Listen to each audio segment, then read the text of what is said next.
makuna ari kuitika munyika yedu yeZimbabwe anoshamisa. Why vamwe vanhu vachiita ushingi hwekurara nevana vavo? Ndiri kutemberei zvekare pano paHatirare 263. Ndinonya Hatirare nichange ndichikuzivisai manews updates ezvinhu zviri kuitika munyika yedu yeZimbabwe. Kana ngo chiri munyowani pano pachannel chandinokumbira ndechekuti usubscribe utina on the notification bell. Inini saHatirare nichange ndichikutsvagirai nyaya dzachona dziri kuitika munyika yedu yeZimbabwe. Nichange ndichikuzivisai maupdates ezvinhu zviri kuitika munyika yedu yeZimbabwe. Nyando inezveyo muzora nhasi inyaya yaBetty. Betty mukadzi iye ane 40 years ndiro zita rake rekuzvarwa. Betty uyu akaita musikanzwa, akaita zvinoshamisa, akaita zvinoyera, zvinotyisa, zvinoshamisa chaizvo. Betty akarorwa kubva kumwenezi achienda iko kumasvingo, ndowa akarorwa nemurume wake.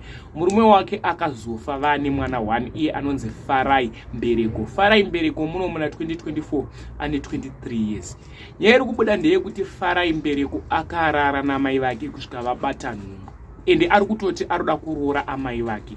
Mai vake vari kutoti inini ndoda kuroorwa nemwana wangu nekuti ndakatambura ndichimuendesa kuchikoro, saka ndiri ready kuroorwa nemwana wangu. Ndiro pic revanhu vamuri kuona pascreen ramai vaFarai Mbereko. Ndiro pic ramuri kuona pascreen randiri kutaura nezvavo, revanhu vandiri kutaura nezvavo avo vari kuti ivo amai ava vari kutoti zviri nani kuti ndiroorwe nemwana wangu, ndakatambura ndega ndichimuendesa kuchikoro, ende nhumbu yavanayo ine 6 months. Ende mukomana weFarai ari kuti amai vangu ndinovada, ndoda kutovaroora.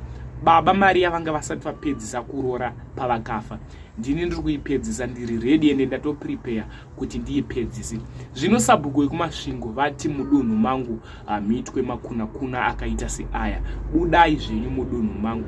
Ivo vari kuti isusu tinobvuma edu kubuda, tobvuma kubuda mudunhu menyu, isusu hatisi kuzorambana, rudo rwedu toda kurwisa panext level. Ndinokumbura mutauro zvamunofuka mucomment section pamusoro penyaya yevanhu ava vari kuita makuna akaita seaya. Ndivo vanhu vanotarisa mvura kunaya. Ndinokumbura kuti share malikes pa this video, totaura zvandinofunga mucomment section kuti zviriko here zvakaita seizvi.